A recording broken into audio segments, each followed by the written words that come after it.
Hi friends, I hope through the previous session's video you have understood the concept of the distance between 2 points and the concept of collinearity. You have understood very well. There are few more questions left, problems to be done in the first exercise, and maybe 1 or 2 problems here or there which are left you can try at home, and in case there is any doubt you can post it into our WhatsApp group. Alright, now a few more questions I will take, and then today I will introduce to you for the second exercise a new concept, that is section formula. But prior to that, let us do few problems and understand more the concept of the distance between 2 points. Alright, now take down the question. And I am sure when you are listening to the video, you are having pen and paper in your hand, because this is de facto class. It is as if you are listening to the class, so you should keep on writing the notes as well. You can pause the video, you can copy the question, you can continue, and then you can copy the notes as well. So it is in your hands. Alright, so please keep pen and paper when you are listening to the video, and don't forget to have your earphones when you are listening, so that you are not distracted. Take the question. Okay, exercise 1, continuation. First question, continuation of the question. If the distance between 2 points, x comma 7 and 1 comma 15 is 10, find the value of x. Find the value of x. Let a is equal to x comma 7, b is equal to 1 comma 15. Now what is given to you? Always whenever unknown quantity is there, there has to be a condition. The condition is distance AB is equal to 10 units. How do I find distance AB? You have to apply distance formula.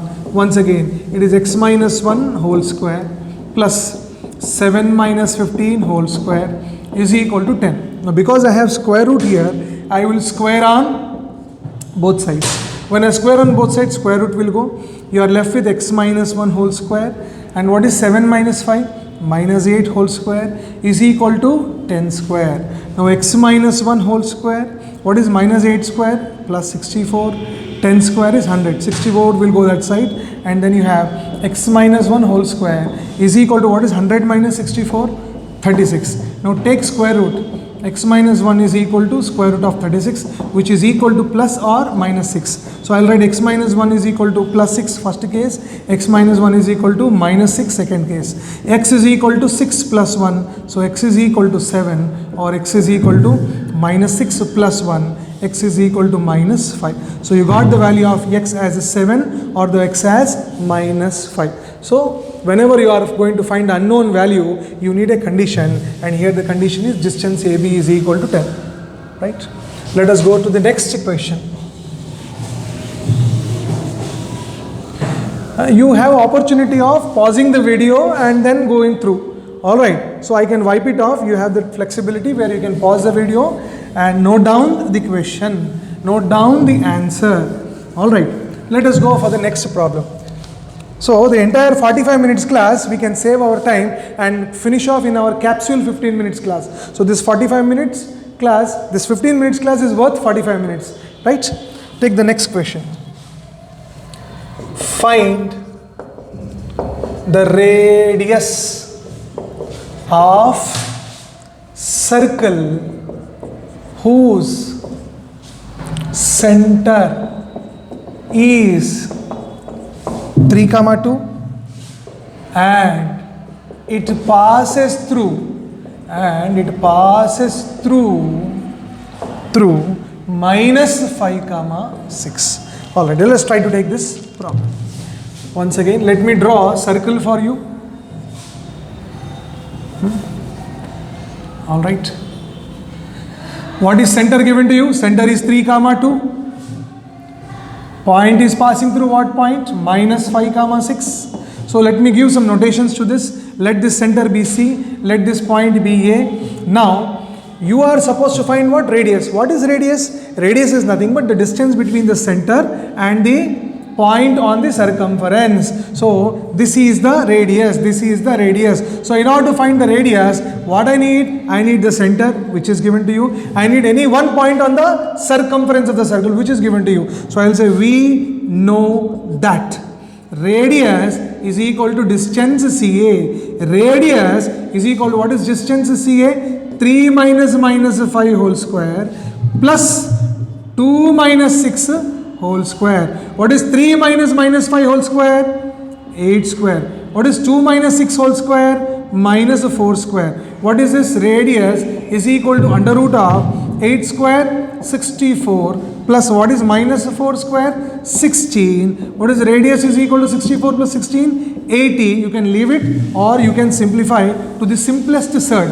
What is the simplest third? This is the simplest third. 16 5s are 80, and what is square root of 16? 4. So we will say radius is equal to 4 root 5 units. So is it clear to you? When the center is given and the exterior point on the circumference is given, that is how you find the radius of the circle. Now with this, and also there are few problems which are based on the distance formula. Maybe tomorrow he will give you 3 points, and then he will ask you find out the triangle formed. Means what kind of triangle formed. He can also say that show that the triangle formed by these 3 vertices is an isosceles triangle. He can also say the triangle formed is equilateral triangle. So for that you should know the conditions for equilateral triangle and isosceles triangle. What do you mean by isosceles triangle? Any two sides will be equal. If it is ABC, then you should be able to show that AB distance is equal to BC distance, which is not equal to CA distance, or vice versa. Any other two distances will be equal,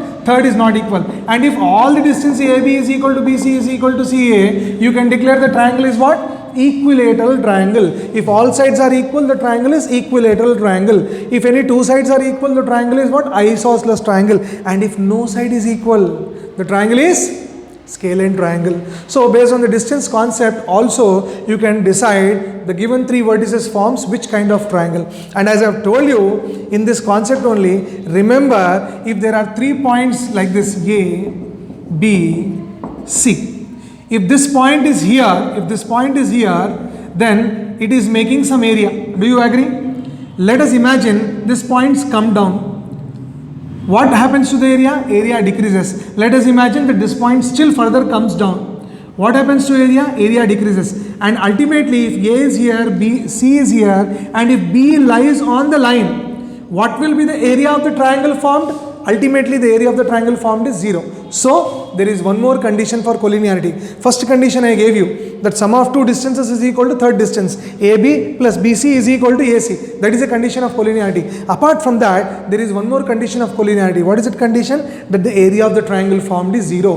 Whenever 3 points are given to you as A, B, C, and the area of the triangle formed is 0, you will declare those 3 points as collinear points. Anyhow, this concept, the problems based on these concepts are also detailedly done in the future classes. I have just given you a light on this particular concept. Now with this concept, we have completed the first exercise. Now there are few problems which I have not done. I want you to try, put your maximum effort in that, and those solutions are also given to you in our app.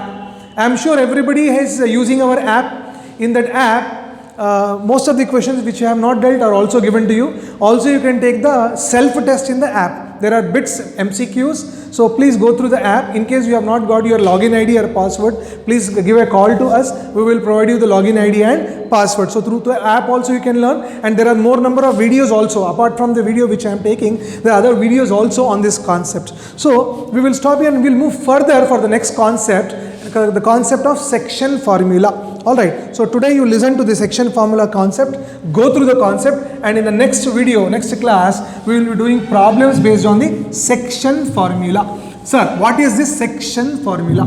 There are 2 types of section formulas we have, which I will write now on the board. Let us say there is a point A. I will call this with vertex x1, y1. There is a point B with the vertex x2, y2. And if there is a point P which is dividing A and B in the ratio m is to n. in the ratio m is to n. What do you understand by ratio m is to n? Means the distance, this distance of the point to this A is m parts and the distance of point P to B is n parts. So the ratio of the distance is what? M is to n. I repeat, if there is a point P, it divides line joining A and B in the ratio m is to n, then the vertices of P are mx2 plus nx1 by m plus n, my2 plus ny1 by m plus n. Alright, now in case you are having pen and paper, you may note down, I will dictate again. I repeat, I will tell you, if point P divides, I'm sure you are noting down, if point P divides line joining A x1 y1 and B x2 y2, line joining A x1 y1 and B x2 y2, internally, because it is in between, internally in the ratio m is to n, then